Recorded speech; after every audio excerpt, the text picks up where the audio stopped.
नरेश वृंदावन बिहारी लाल की, श्री राधा रानी सरकार की, श्रीमद् भागवत महापुराण की, श्री राधे गोविंद सरकार की, गौ माता की, श्री सद्गुरुदेव भगवान की।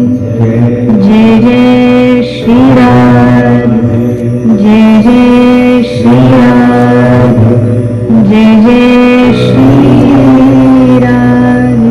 निताई गौर हरि।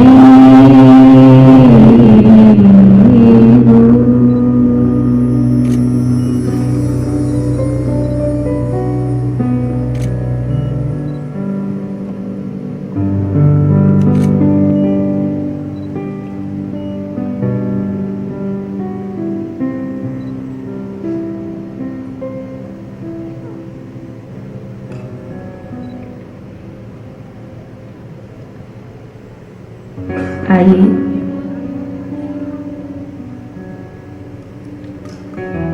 चित सार सिंधु सर्वस्व भगवान श्री राधे गोविंद के चरण कमलों का ध्यान करते हुए सभी श्रीमद् भागवत गंगा में प्रवेश करें। पधारे हुए सभी हरि भक्तों वैष्णव जनों के चरणों में व्यासपीठ की ओर से आप सभी को मेरा प्रणाम।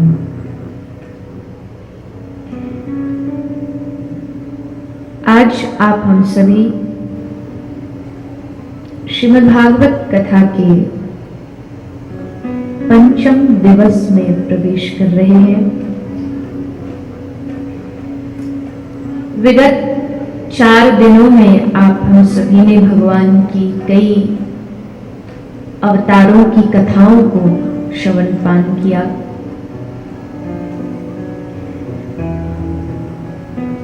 कल भी कथा के माध्यम से भगवान के अनेकों अवतारों का रसास्वादन हम सभी ने किया।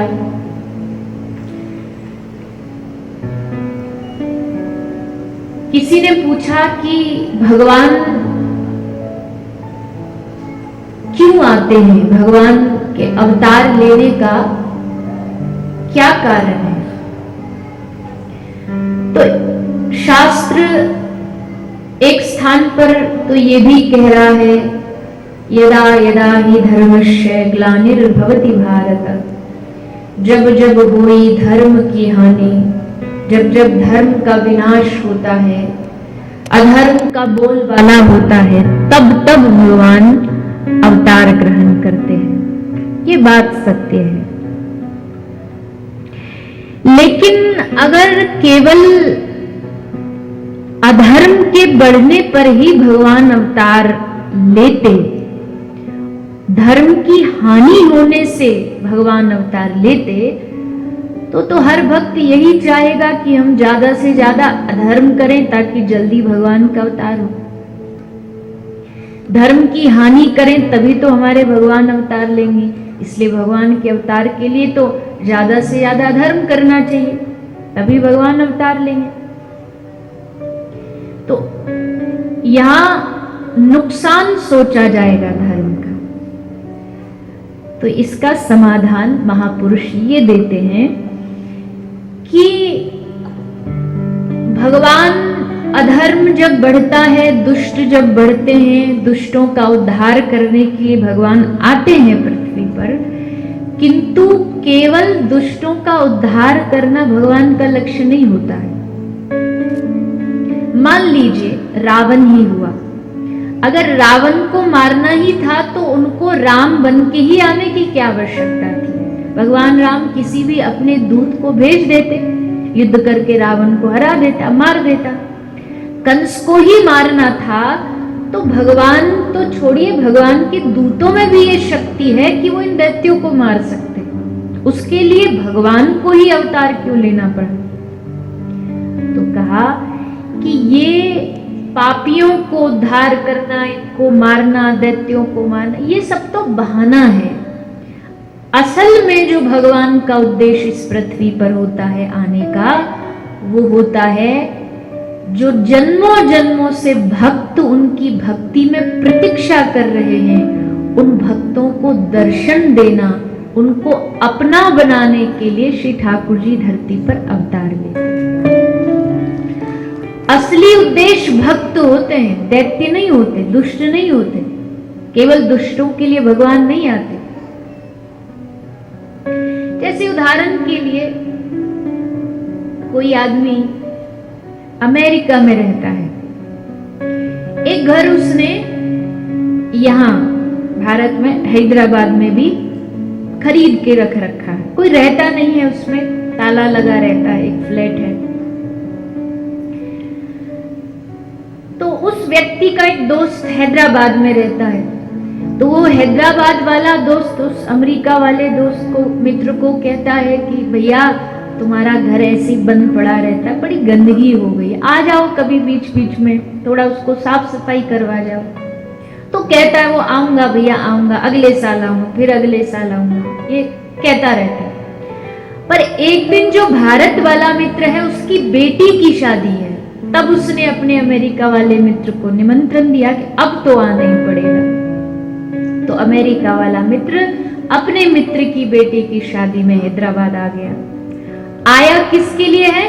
मित्र की बेटी की शादी के लिए। पर सोचता है जब हैदराबाद आया ही हूं शादी में, तो चलता चलता थोड़ा अपना घर भी साफ करता हुआ चलूं, उसको भी सफाई करवाता चलूं। ठीक उसी तरह भक्त भगवान को बुलाते, प्रभु आ जाइए, प्रभु आ जाइए। तब उनकी पुकार सुनकर के भगवान आते हैं इस पृथ्वी पर। और जब उन भक्तों के लिए भगवान आते तो सोचते जब आया ही हूं तो चलो चलता चलता इन दैत्यों का भी उद्धार करता हुआ जाऊं, इस पृथ्वी को पाप से मुक्त करता जाऊंगा। तो असली जो उद्देश्य है भगवान के अवतार लेने का, वो एकमात्र अपने भक्तों पर कृपा करना है।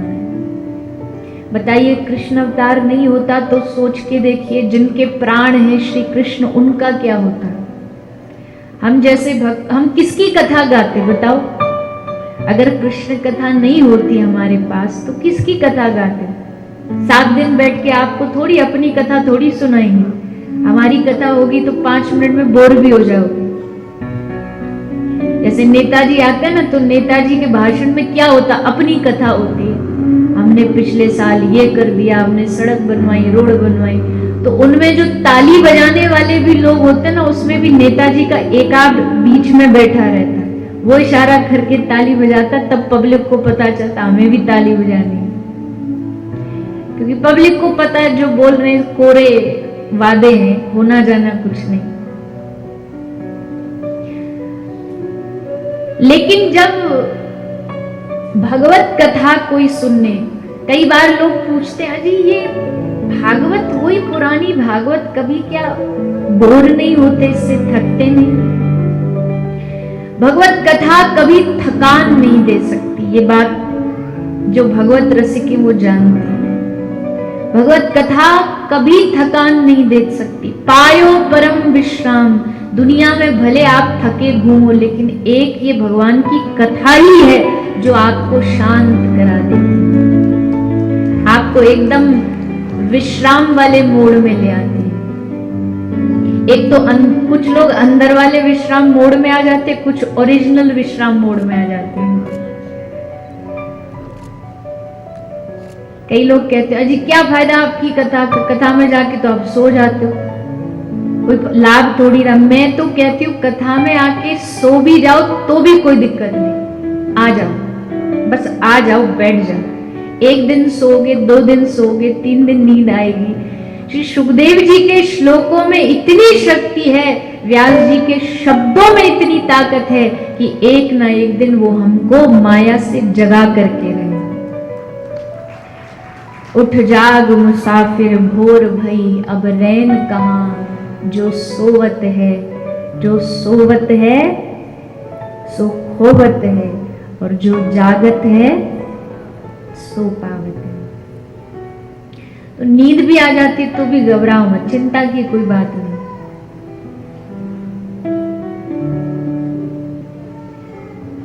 तो कृष्ण आए तभी तो हम जैसे लोग उनकी कथा सुन पाते हैं, तभी हम उनके जन्म महोत्सव का आनंद ले पाते हैं, उनके बारे में चर्चा कर पाते हैं, रस की प्राप्ति कर पाते हैं। अब भगवान का भी जन्म नहीं हुआ है, भगवान का भी अवतार हुआ है। जन्म और अवतार में भेद होता है। हम सबका जन्म हुआ है और भगवान का अवतार है। जन्म और अवतार में क्या भेद है? मान लीजिए एक आदमी कुआं में गिर गया, वो कुआं में गिरा, अब उसको बचाने के लिए एक दूसरा आदमी कुएं में सीढ़ी लगा करके नीचे कुएं में उतरा, किसके लिए? उसे बचाने के लिए। तो क्या कहेंगे? जो पहला है वो गिरा है और दूसरा है वो जानबूझ के उतरा है दोनों कुएं में, पर एक गिरा है और एक उतरा है। हम सब गिरे हैं, इस संसार रूपी कुएं में गिराए गए हैं। लेकिन भगवान किस लिए आए हैं? बोले हम जैसे जब डूब रहे थे, हमने बाह उठा के पुकारा, हे भगवान हमें बचा लीजिए, हे ठाकुर हमें बचा लीजिए, तो ठाकुर जी कृपा की सीढ़ी लगा करके संसार में हमारे बीच में आ गए। किसके लिए? हम सबको बचाने के लिए, हम सबको इस भवकूप से बाहर निकालने के लिए भगवान खुद इस कुएं में उतर आए, इस संसार रूपी कूप में आ गए। और जब आए तो आप सबने कल कथा सुनी, ठाकुर जी जब पधारे तो पूरा वायुमंडल शुद्ध हो गया, आनंदमय हो गया, चारों ओर आनंद की वर्षा होने लगी। कल जो हमने अनुभव किया वो तो सिर्फ 0.00% भी नहीं। जब ठाकुर जी आए होंगे उस समय विचार करिए कितना आनंद बरसा होगा, कितना अनुभव हुआ होगा लोगों को। श्री सुखदेव जी वर्णन कर रहे हैं, नंद बाबा, ठाकुर जी के जो पिता हैं नंद बाबा, आप सुबह प्रातः काल ब्रह्म मुहूर्त में बाबा जग जाते हैं, बैठ के थोड़ा ध्यान करते हैं। पर आज क्या हुआ? बोले जैसे ध्यान करने बैठे थे तो अचानक आंख लग गई, नींद आ गई। और नींद में क्या दिखा? बोले नींद में एक सपना दिखा, और सपने में क्या दिखा? एक नन्हा सा बालक नंद बाबा की गोदी में बैठा है, और गोदी में बैठ के बाबा उसको दुलार कर रहे हैं, लाड लड़ा रहे हैं, उसको गले से लगा रहे हैं, और बालक बड़ी जोर से खिलखिला के हंस रहा है। इतनी में ही वो छोटे से लाला ने, बाबा की तो लंबी लंबी दाढ़ी थी सफेद, सो दाढ़ी पकड़ के खींच दी। जैसे दाढ़ी खींची तो बाबा का सपना टूट गया, नींद खुल गई। अब तो बाबा एकदम विचलित हो गए, आहा ये हमारे गोद का बालक कहाँ चला गया, कौन था ये इतना सुंदर स्वरूप। तभी भगवान कृष्ण की बुआ दौड़ी दौड़ी सुनंदा बुआ आई, अरे बाबा बधाई हो बाबा, तेरे भाग्य खुल गए। अरे बाबरी भयो कहा?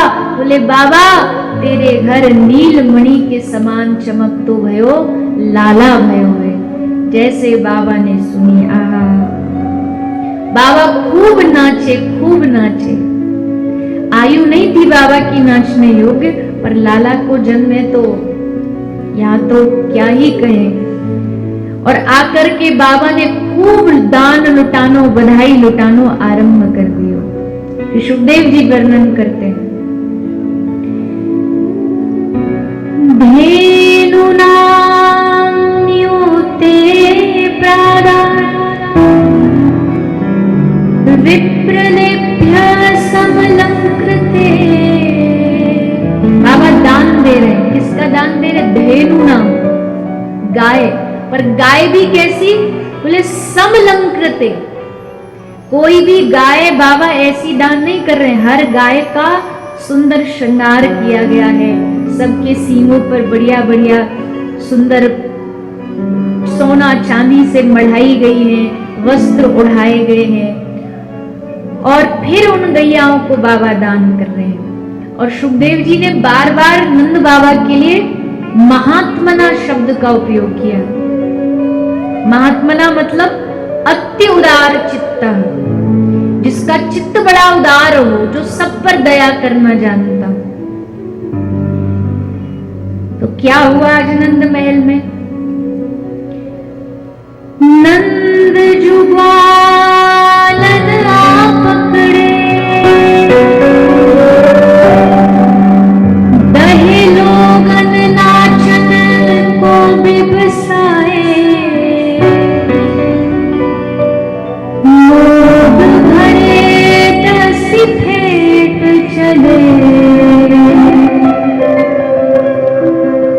तब नंद बाबा सबके मन भाए।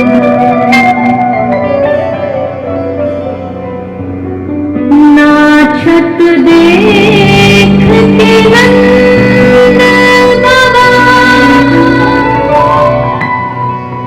सब नाचत नाच उमंग छाए। काहू मिला दधी नंद के ऊपर, डाल दियो सब लोग हंसाए। सारे ब्रज के लोगों ने नंद बाबा का जो आंगन है उसको दूध दही से भर दिया, और उस दूध दही में बाबा को बीच में खड़ो करके, बाबा को बीच में ठाड़ो करके कछु बरसाने के गोप आ गए, कछु नंदगांव के आ गए। बाबा की कमर में पीतांबरी बांधी और बरसाने वाले एक तरफ लग गए, नंदगांव वाले एक तरफ लग गए, और दोनों तरफ से बाबा को घुमा घुमा के नचा रहे। जैसे समुद्र मंथन हुआ ना, तो मंथन में मंदराचल पर्वत रस्सी उसको पकड़ पकड़ के घर्षण किया जा रहा है, तो वैसे ही आज नंद बाबा को नचाया जा रहा है। उस समुद्र मंथन से चंद्र माने चांद प्रकट हुआ था, और इस समुद्र मंथन से श्री कृष्ण चंद्र प्रकट हुआ। ऐसा सुंदर मंथन हुआ। और यशोदा मैया के तो भाग्य की कौन ही बड़ाई करे। आहा, जो जगत का पालन पोषण करता है, आज से यशोदा उसका पेट भरेगी, आज से मैया उसका पालन पोषण करेगी। कितनी बड़ी कृपा है यशोदा मैया के ऊपर कि ठाकुर जी बालक बन के यशोदा के घर में पधारे हैं। ब्रज का बड़ा सुंदर भाव है। एक गोपी दौड़ी दौड़ी आई, अरे यशोदा मैया हमने सुनी है तू सबन को बड़ी अच्छी अच्छी बधाई लुटा रही है। मैया बोली हाँ गोपी, अब जो ठाकुर जी करा रहे हैं दे रहे हैं, अच्छा तो मोकू का देगी। तो मैया ने आसपास झांक के ने देखो, मैया ढोरे एक चांदी की थारी मतलब चांदी की प्लेट थी, सो मैया ने लेके गोपी को दे दी। जैसे गोपी के हाथ में चांदी की थारी आई, गोपी नाचने लगी, दोनों हाथ उठा के जोर जोर से कहने लगी, नंद के आनंद भयो। बड़ी लो है आपकी बैटरी। ठाकुर जी के जन्मोत्सव में हो तो ऐसे काम चलेगा क्या? लगता आज मेन्यू में कुछ कम हो गया सामान। नहीं हुआ ना, अच्छा चल रहा है। तो फिर नंद के आनंद भयो, हाथी दिए घोड़ा दिए, तो गोपी तो आनंद मगन भई यही गाती गाती जा रही है, खूब प्रसन्न है।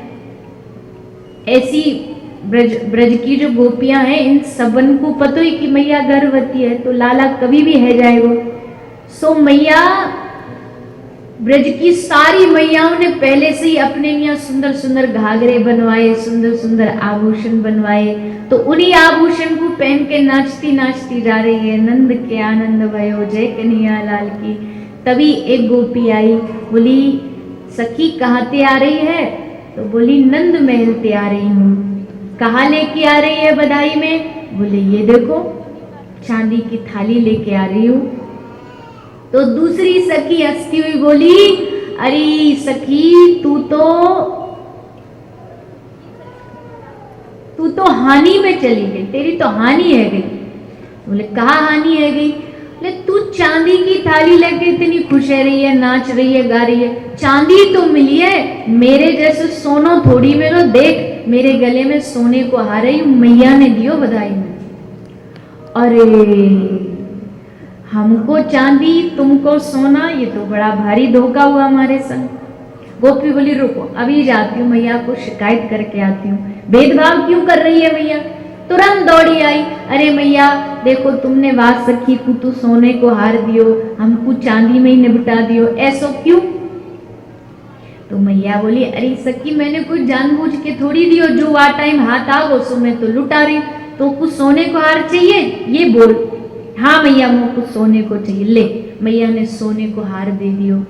सो वह हार को गले में पैर के बड़े आनंद ते नाचती वही गाती वही जा रही है, नंद के आनंद भयो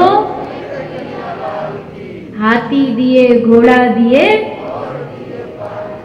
तो सोने को हार पहन के मटकती मटकती नाचती नाचती जा रही। फिर एक गोपी मिल गई, बोले कहाँ लेके आई है मैया के घर पे? तो सोने को हार लेके आई हूँ, मैंने बड़ी खुश होके बताई।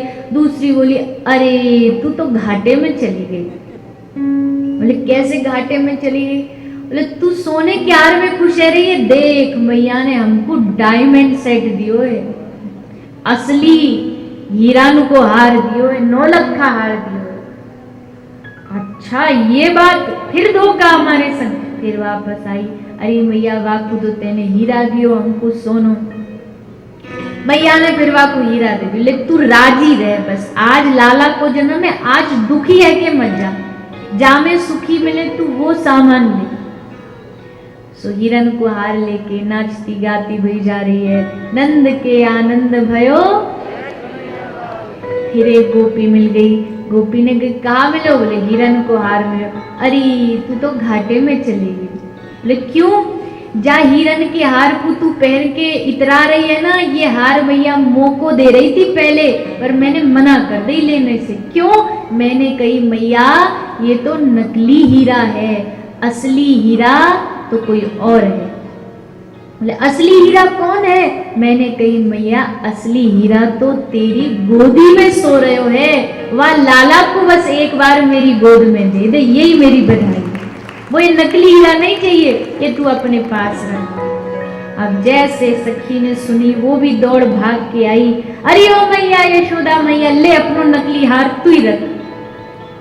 क्यों? ले हमको तो असली हीरा चाहिए, और असली हीरा कौन है?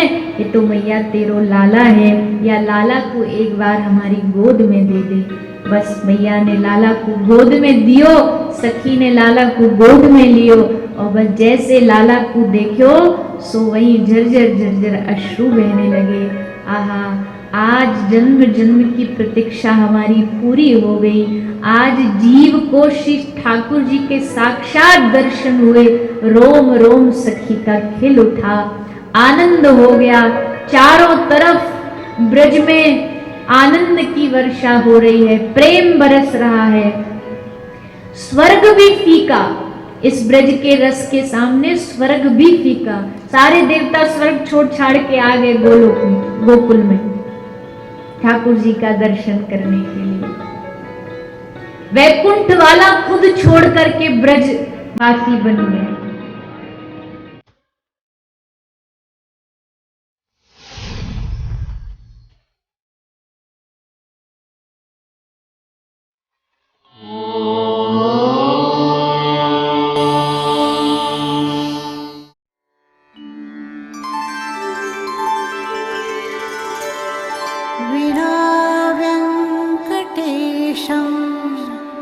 ननाथो ननाथः सदा वेङ्कटेशं स्मरामि स्मरामि। हरे वेङ्कटेश प्रसीद प्रसीद, प्रियं वेङ्कटेश प्रयच्छ प्रयच्छ।